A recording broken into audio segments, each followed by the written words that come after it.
Hi everyone.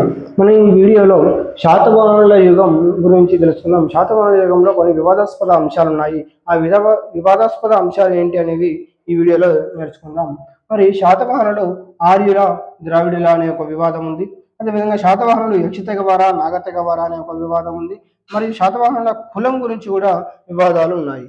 కాబట్టి first మొట్టమొదటిగా చూసినట్లయితే శాతవాహనులు ఆర్యుల, ద్రావిడుల అంటే బిఎస్ హనుమంతరావు ప్రకారము శాతవాహనులు ఆర్యులు మరియు ఆర్ఎస్ శర్మ ప్రకారం మాత్రం శాతవాహనులు ద్రావిడులు.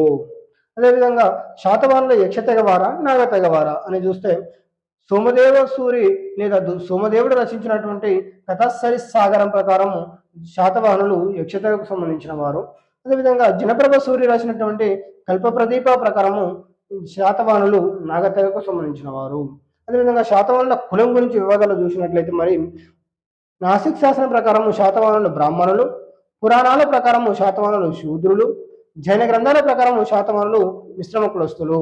మిశ్రమ కులస్తులు అంటే శూద్ర తండ్రికి మరియు బ్రాహ్మణ స్త్రీకి, బ్రాహ్మణ తల్లికి జన్మించినటువంటి వారినే మనము మిశ్రమ కులస్తులుగా ఈ జైన గ్రంథాలు పేర్కోవడం జరిగింది.